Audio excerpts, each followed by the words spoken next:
are 7-7 since trading for Leroux after starting 1-11 this season. And it's hard to not think about the idea of like, would this team be in the mix with the Sparks or Washington if they had a competent center earlier in the season? Because it's very clear, and it was very clear from jump. Once you realized you weren't getting what you needed out of Tierra McCowan, it was pretty obvious that you have a hole on this roster. The same way the Sparks have had a hole on this roster in some way until Cam comes back this week. So with that in mind, it got me thinking about moves teams can make that might be able to flip their fortunes. ESPN had an article out about this as we approach the trade deadline. And I'm curious for the both of you guys, what your takes are. What is one move you would like to see for a team that you think could take them to a higher level, whether it's playoffs to get to finals contention, on the bubble to get maybe a second round type of team, or out of the playoffs to get in the mix to get into the playoffs? You know what I'm doing? If I'm Dallas, okay, I'm calling Seattle. What can I do? What can I do for that lottery pick? Do you want Dejanay? You want Enrique? No, you think so? I'm giving it a shot because Seattle at their best can win the WNBA championship at their best. The problem is we can't get that consistently. We can't get that at all. And so if there's a move that they think, if there's anybody at all, and I don't think that would actually happen. That was just the very first thing that came to mind. Mm-hmm. But and I think to me, like Seattle, I feel like Seattle or Minnesota, like, I mean, those are obviously teams that both will have lottery picks in this draft. And again, I'd be shocked if either one of those teams came up off of that pick. But like you're looking at the reality that Emma Miesemann is likely on the way to New York. And because Phoenix doesn't have anything to offer. You've used all your assets. You have a whole bunch of players that really are overperforming where they're already at right now in terms of like their value, right? So like Phoenix, I feel like is relatively stuck at where they are.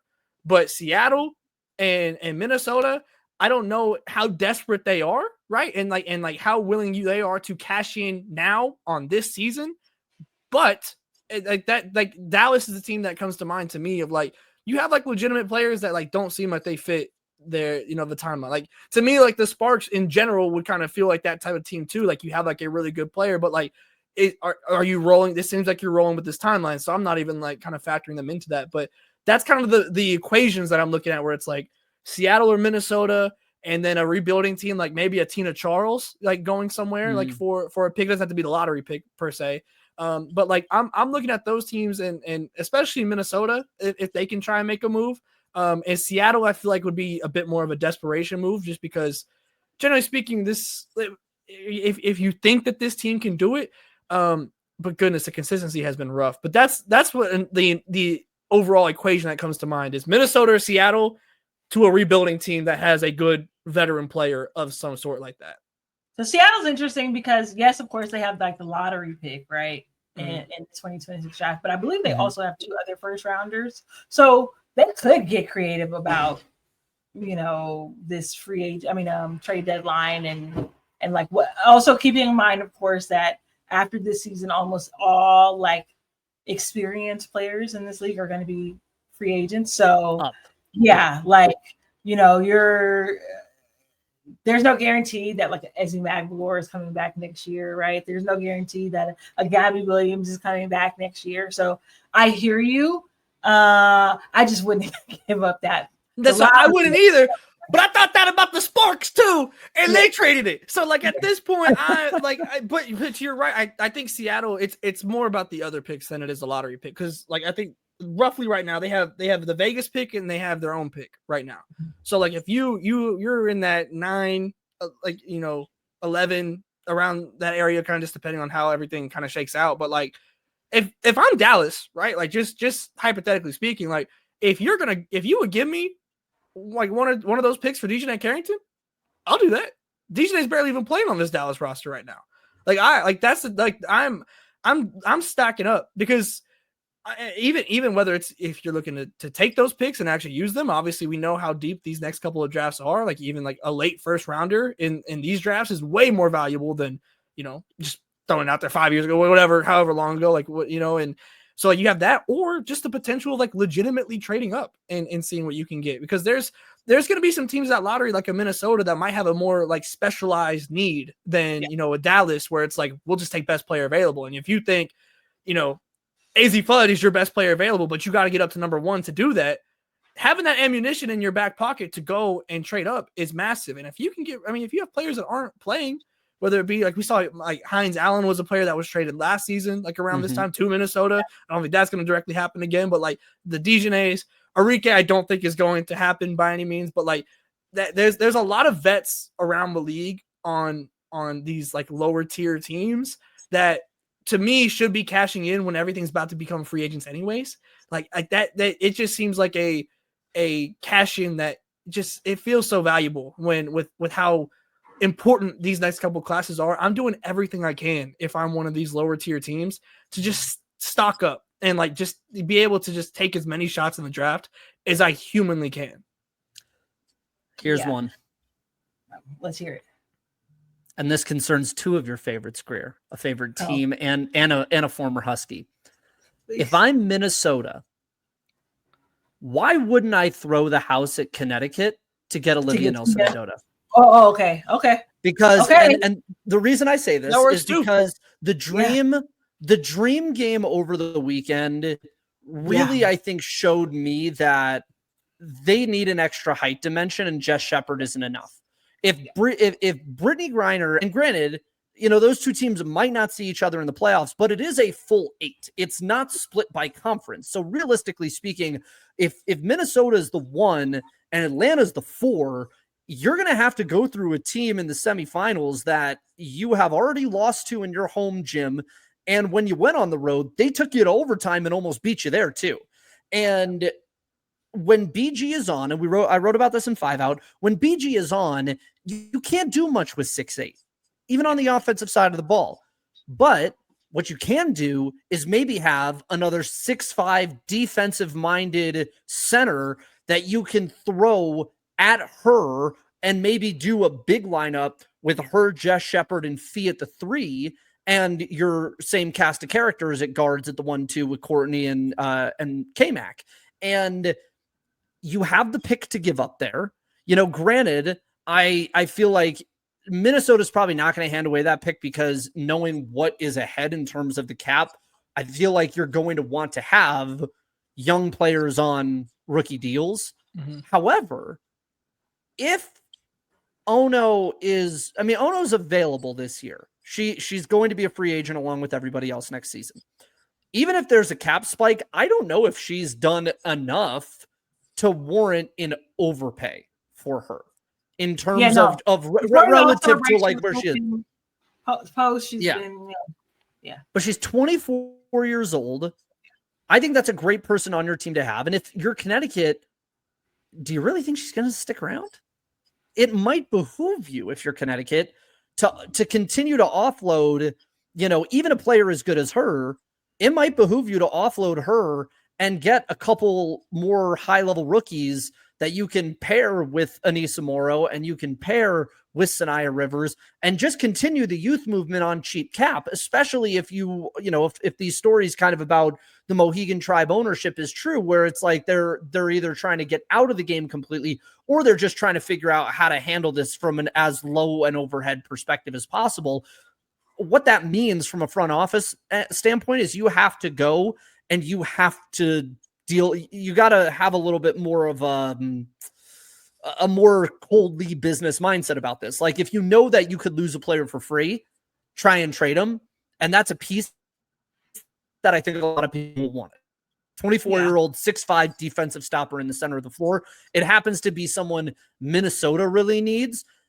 Or you could flip it even further and say, if there is an interest in, a Dallas, not a Washington, but like another team that is in need of a big like that, I also think that that's a trade piece that's legitimately on the table. If I were a GM, I'd be calling Connecticut for Ono. That's what I would say. Yeah, I think that's fair. I think anything like I feel like just Washington needs to just get some of these forwards out of here. Like, like just do whether it's Aaliyah Edwards. I thought had kind of been like the rumored one, and like I think Aaliyah Edwards is fun in different ways for different teams. Like if you go to like a rebuilding team like Connecticut, like you can kind of become one of the pieces there, you know, or if it's a more of a win now team, potential move like that. Like a Minnesota, like for example, like you have a different level of impact that is also, you know, a part of that movement. Or if it's Dallas and you're a younger team like that, like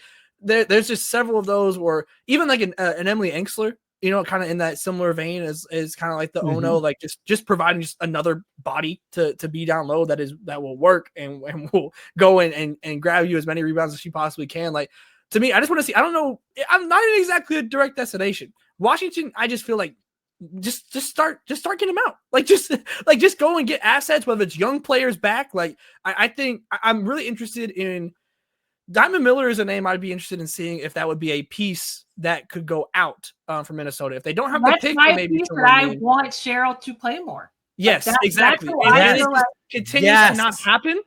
And it's happening. It's slowly happening. Yes, she's not getting those DMPs anymore. But it's I thought because after seeing Minnesota early in this season in Dallas, like and that was that might have been Diamond's best game of the season. It was a great Diamond showing in that game, and like I was like, okay, we're here. Like it's Diamond time. You know, like we've been waiting for this. You know, and it hasn't fully materialized in the way that I had hoped. So I don't think that they like dislike Diamond. But do I think that if for the right player that they think can win them a championship, that they would give up Diamond? I feel like they would. And if there's whether it's, you know, if that is the Ono trade, you know, or if that is like a Washington trade, I'd be very interested in that. And for, you know, a team that can get Diamond Miller that has like, you see these flashes and everything, I absolutely taking that swing. If I just have a selling piece and I'm a young team and I can go get Diamond Miller, I'm swinging on that every time I can. Greer, if you're Chicago, do you consider punting and like offloading someone like Ariel Atkins if it means you can get a pick in the next year or two? Not really, only because of the chemistry she seems to have established with Angel already. I think for Chicago, like it's just really important to maintain their relationship with Angel Reese, you know, and keep her happy. And right now it seems like they just have each other's back, you know what I mean? And like they swung for the fences getting her, right? They traded off some draft. Just think, they could have had a player as like they could go and trade Ariel Atkins now and get a player as good as Sonia Citron. Oh God. What a concept. Yeah, like you don't want to compound mistakes. I will say, hypothetically, in that city, like let's say that they shop Ariel. I think one player that, you know, we have an inclination that I think Angel would be pretty happy to play with would be Olivia Miles. You know, and like one of those like some of these contender type lottery teams, whether it's Seattle or Minnesota. I don't know if Ariel Atkins is the worst position they already are. Like I'm just saying, like in terms of like the Angel side of things, I feel like that would be, and I don't think obviously you're not drafting Lauren Betts. I don't know about a Flauge reunion, but like she certainly isn't going to be sad about teaming up with AZ Flood either. I can't imagine. So like that's a swing I would take to try and get back into the lottery if you can, because obviously you don't have your pick this. Goodness gracious, that front office. But yeah, no, it's like if I mean that's a swing I would do. I just wouldn't have made the trade. You know, I'm going to like PTSD of my emergency reactions to that trade.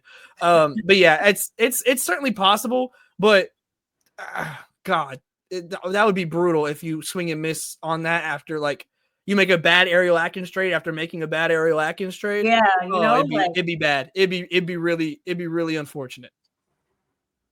Yeah. Go ahead.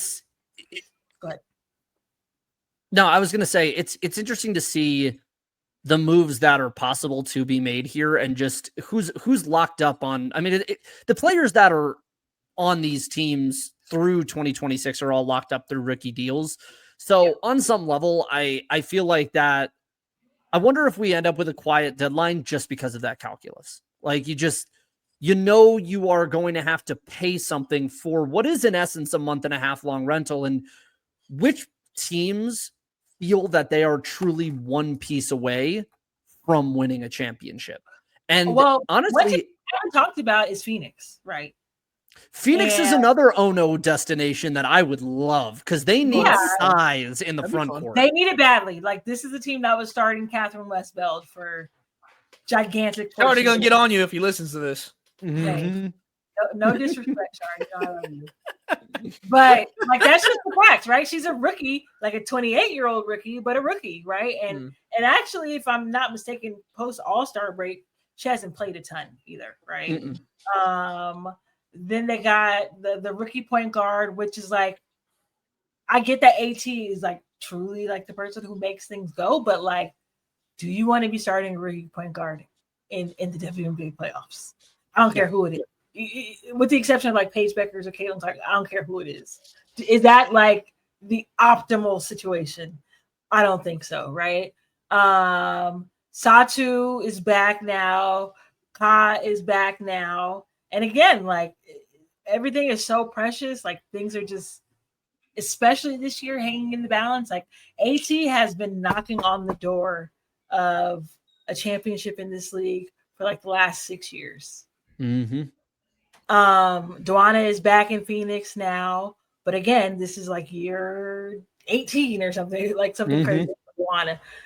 Are they a team that could be, you know, out here looking for just that one final piece to like really take them over the hump, because they've been incredibly competitive against New York and Minnesota this season. And so they've got to be feeling incredibly good about like where they are, even as the 3rd seed right now, right? I think they have a lot of confidence that they can go into most buildings and win. Yeah, I think on paper, like, yes, like, yeah, like they should feel like a team that is that. But you don't have your 1st round pick next year. You sent that to Connecticut. I don't know. They've spent so much to get here to this team. You know, what's money for that Ishbia though? What's money? Yeah, it's not about the. True. Believe me, I promise you, if he could just be like, "Hey, I will send you $1 million for X player," I absolutely believe he would do it. There's no. I just genuinely don't know from like an assets perspective of like, yeah, I'm sure there's plenty of players that they could go and get that would be helpful.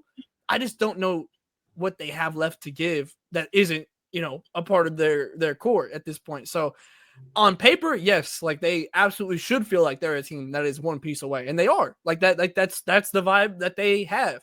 But in terms of actually being able to go and get that piece, I mean, I've seen silly trades in this league before, so I ain't gonna put it past anybody. You're just putting a lot of pressure on Natasha Mack and Catherine Westbeld. You are. I completely agree. And that's always kind of been my, like, after the initial worries of Phoenix and like, okay, like once we knew that this team is legit and like outside of the preseason, you know, kind of expectations where like this didn't seem like an incredible team on paper, and then they became this team that they are, that has then become the next worry of like, okay, your core is fantastic. Like your star power is fantastic. They're doing incredible. And the supporting cast is doing great, but it's the reliant on a supporting cast that is overachieving right now.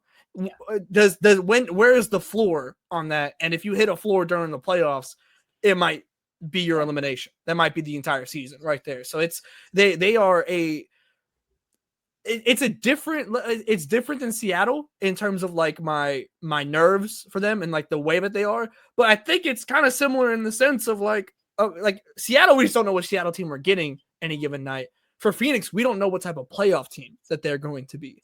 And so it's a kind of, it's worries in different ways, but I have worries about them both in terms of in comparison to Minnesota and New York and trying to be those top tiers of teams. Yeah. I'm excited. I'm very excited for the deadline. I'm excited for what we get in the playoffs.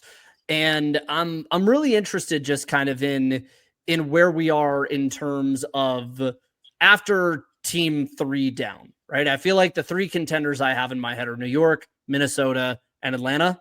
And then what we have after that is fascinating. I think Atlanta, I mean, totally... there's a path. There's a path. No, I know we touched on Seattle, and it sucks because I'm a Storm fan. However, I know we pointed out the inconsistency But against good teams, they have been outstanding. That's what is making me. So if you're saying like split. the pool is playoff teams, in theory, you're right. Like that's why I Next can't up- let next go up of with them. days of That's rest. why I can't let go of them. Like I want to just cast Yeah. them aside and like and call them. Oh, I've done it. And Tyler done it. I'm not there first yet. career triple double. I'm not at there yet. 34 years old. Like, I'm come not on. there yet. I Hey, have come certainly on. have doubts. All right, Nope. we got a couple more weeks to turn the tide and convince you guys, but I need Noel Quinn to show me something. Simply put, I need Noel Quinn to show me something because I am Smesco pilled, and I am ATLing on. I am here. We are. The Dream fans are Dream stands are legion. We are legion. I am ready for it. Tyler Greer, any final thoughts before we roll out of here on this fine Wednesday? Let's just keep rooting for chaos. We need it as the season winds down. Obviously, we got New York Liberty and the Minnesota Lynx playing like 3 times in the next 2 weeks or something like that. Timing, ill-advised, but hey, we're here. So I'm going to be watching that series like a hawk. Angels back from injury as well tonight. Missed a couple games with a back injury. Yeah, I mean, knocking on wood for everybody to stay healthy as possible, because we are owed an incredible playoffs this year, especially if like we're going in scramble mode, potential lockout. Like, bring your baddest to the floor in the next 60 days. Yeah, I'm ready for it. Tyler, any final thoughts? Go check out Shawnee's cover story on Alicia Gray. Incredible stuff. Don Staley in the quotes, Gray herself in the quotes. Go check that out. And then just, again, like there's a whole lot of excitement to come, and we're about to get some real deal big time matchups. And I feel like there's more teams on the up right now than on the down, and that makes this very, very fun. So just be tapped in, be ready to go. Stay with us, folks, because we're here and we're not going anywhere from WNBA to NCAA season. That's all the time we got for this week's Ball Up Top, a women's basketball podcast. As always, you can find us on Apple, Spotify, wherever else you get your pod. Rate us, review us, give us 5 stars, especially on Apple. Get some help in the algorithm.